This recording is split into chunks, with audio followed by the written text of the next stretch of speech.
नमस्कार, मैं आचार्य अनुपम जली। धनु राशि वाले लोगों के लिए 29 जून से लेकर 5 जुलाई के बीच में ग्रहों का आपके जीवन पर प्रभाव, जो आसमान में ग्रह घूमते हैं, और साथ में उसका समाधान लेकर आया हूं। शुरुआत चंद्रमा से करते हैं, जो सबसे ज्यादा आपके मन पर प्रभाव डालता है और सबसे तेजी से प्रभाव करता है। तो चंद्रमा का जो सफर है इस हफ्ते, वो धनु राशि से लेके कुंभ राशि तक रहेगा। तो यहाँ पर ये धनु से कुंभ राशि तक रहेगा। तो मुख्य रूप से ये हफ्ता आपका चंद्रमा के लिहाज से अच्छा जाने वाला है, क्योंकि इनमें से तीनों ही राशियां जो रास्ता है वो आपके लिए शुभ है। हालांकि जैसे हम कहते हैं 2 दिन सावधान रहना, तो सप्ताह की शुरुआत के जो 2 दिन है वो सावधान वाली, ऐसी चिंता वाली बात नहीं है। वो थोड़ी मानसिक चिंता देता है, कुछ काम थोड़ा सा मतलब स्ट्रगल करके हो जाता है, तो ये वो समय है। तो 5वां जो राशि होती है किसी भी राशि से, वो आपके जीवन में शिक्षा को, संतान को, वो आपके शेयर मार्केट के बिजनेस को, लव अफेयर को, इन चीजों को रिप्रेजेंट करती है। तो उससे संबंधित कभी कभी मानसिक चिंताएं बढ़ सकती हैं। तो ये वही समय है सप्ताह की शुरुआत में जब मानसिक चिंताएं बढ़ेंगी, परंतु हानि होगा ऐसा यहाँ कहीं मेंशन नहीं है। ठीक है, मतलब ग्रहों के हिसाब से तो सिर्फ हल्की मानसिक चिंता रहेगी।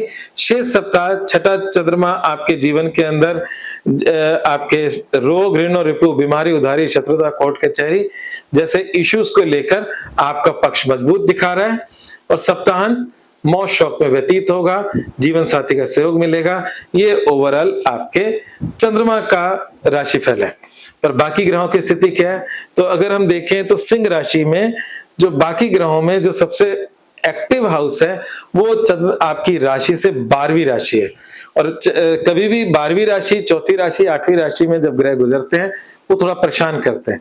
तो अभी आपकी राशि से 12वें में 3 ग्रह बैठे हैं, गुरु, शुक्र और बुध।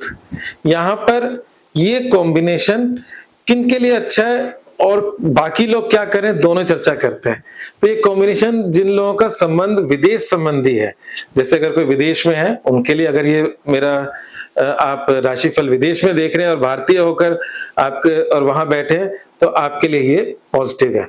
जो लोग विदेश जाना चाहते हैं उनके लिए विदेश पहुंचाने वाला है। साथ में यहाँ पर बृहस्पति शिक्षा का भी स्वामी है, तो शिक्षा का स्वामी होकर बृहस्पति उच्च का है, तो यहाँ पर विदेश में शिक्षा या करियर, ये सब बातें हो सकती है। क्योंकि शुक्र जो है करियर का लॉर्ड है, बुध धन का लॉर्ड है, इनकम का लॉर्ड है, और गुरु आपकी शिक्षा का लॉर्ड है। तीनों के तीनों वहां बैठे हैं जहां बृहस्पति उच्च के हैं। तो कुल मिलाकर बात यह है कि ये खाना हाईली एक्टिवेटेड है। तो ऐसे लोगों को जो विदेश में या विदेश संबंधी, इंपोर्ट एक्सपोर्ट संबंधी है, उनके लिए अच्छा है। दूसरा किन के लिए अच्छा है, जो भारत में ही है, उनका विदेश से कोई संबंध नहीं है, पर उनके काम में भागदौड़ इन्वॉल्व है। मतलब वो एक सीट पे नहीं बैठे हुए, उनके काम में मूवमेंट्स हैं। हो सकता है उनके गाड़ी घोड़े चल रहे हो, आजकल तो टैक्सी का बिजनेस भी बहुत अच्छा है, एक एग्जांपल के लिए दिया, या वो खुद मार्केटिंग के लिए एक सिटी से दूसरी सिटी जाते हो, तो उनके लिए भी ये समय अच्छा हो सकता है।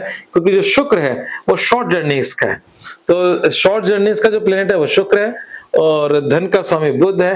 तो ये सारे मिल मिलाकर उनके लिए भी अच्छा हो सकता है। अब बाकी लोगों के लिए खराब तो कुछ भी नहीं है, क्योंकि यहाँ पर ये खाना खर्चे का भी है, सिर्फ विदेश का नहीं होता। तो ऐसा है कि इस समय पे तीनों शुभ ग्रह वहां बैठे हैं, तो कोई बड़ा इन्वेस्टमेंट जो धन बढ़ाने वाला साबित हो। तो इस समय जो लोग डोमेस्टिक है, जिनका विदेश से कोई संबंध नहीं है, वो चाहे किसी प्रकार से टाइट होकर भी कुछ बड़ा खर्चा इन्वेस्टमेंट में करें। वो गोल्ड भी हो सकता है, वो और कुछ भी हो सकता है, आप ज्यादा समझदार हैं इस मामले में, परंतु नुकसान वाला कोई खर्चा ना करें, इन्वेस्टमेंट वाला खर्चा करें, वो आपको फायदा दे जाएगा। तीसरी बात, आम व्यक्ति क्या करे इस कॉम्बिनेशन में, उसके लिए एक बहुत अच्छा उपाय है, आपको हॉस्पिटल में जाके थोड़ी सेवा करें। किसी भी हॉस्पिटल में जाकर, ये जो 12वां घर है वो हॉस्पिटल का भी होता है, तो अगर आप खुद से हॉस्पिटल चले जाएं, भले ये ग्रह आपको लेके जाए, उससे अच्छा आप खुद से चले जाएं, और वहां जरूरतमंदों को, जैसे आज सरकारी हॉस्पिटल में इतने गरीब लोग आते हैं, कई बार किसी के पास खाने की व्यवस्था नहीं होती, किसी को दवाई खरीदने की व्यवस्था नहीं होती, तो थोड़ी बहुत चैरिटी जरूर करो और खुद जाकर करो। और अगर मैं इस कॉम्बिनेशन को इस हफ्ते की बात कर रहा हूँ और थोड़ा सा और आगे जाऊं तो ये सूर्य तो अभी आपको लाभ देने में लगा है और जो बहुत ही अच्छी स्थिति में है, मतलब आपके ये स्थिति बहुत अच्छी है, जो डोमेस्टिक है उनके लिए ये बहुत अच्छी स्थिति है। आपकी राशि का स्वामी सूर्य इनकम में बैठा है, इसका मतलब आप प्रतिबद्ध हो पैसा कमाने में, अपनी इनकम बढ़ाने में। ठीक है, दूसरी बात यह है कि जो मंगल है आपकी राशि का सबसे बेस्ट प्लेनेट है, वो आपके करियर में बैठा है। तो ये सूर्य और मंगल तो आपको करियर और इनकम संबंधित लाभ दे ही रहे हैं। सिर्फ वो जो एक्टिव हाउस था वो खर्चे और विदेश का होता है, तो खर्चे के लिहाज से जो डोमेस्टिक है वो कोई ना कोई इन्वेस्टमेंट कर लेंगे तब भी बहुत अच्छा हो जाएगा। ठीक है ना, मेरी बात को शायद आप लोग समझ गए होंगे। इन्वेस्टमेंट करने के लिए क्यों कह रहा हूं, क्योंकि बुध फिक्स एसेट का भी लॉर्ड है, इनकम का भी लॉर्ड है, तो आपके धन को रिप्रेजेंट कर रहा है और खर्चे खाने में बैठा है। और दूसरा उपाय जो मैंने आपको हॉस्पिटल का कहा है, वो भी आपको कई परेशानियों से बचाएगा आपके जीवन की। तो ये काम आप जरूर करें, उससे ये सारे कॉम्बिनेशन आपके अच्छे हो जाएंगे। सप्ताह की शुरुआत में एक कॉम्बिनेशन बन रहा है, वो बन रहा है आपके 5वें घर और 12वें घर में एक्सचेंज हो रहा है, बिल्कुल सप्ताह की शुरुआत के 2 दिन, मतलब चंद्रमा और गुरु का एक्सचेंज है। तो ऐसे में कोई ना कोई खर्चा हो सकता है आप अपने प्रेमी या प्रेमिका पे करें, ये भी हो सकता है। दूसरा, शिक्षा पे कोई बड़ा खर्चा कर सकते हैं। तो सप्ताह की शुरुआत में कोई बड़ा खर्चा शिक्षा या प्रेमिका पे हो सकता है, या कोई शेयर मार्केट या इन चीजों पे कोई इन्वेस्टमेंट हो सकता है। कम्युनिटी मार्केट, आजकल तो पेपर गोल्ड का मतलब हिसाब किताब है। तो इस प्रकार के कोई खर्चे भी सप्ताह की शुरुआत में हो सकते हैं। ये था पूरा ओवरऑल आपके साप्ताहिक राशिफल का।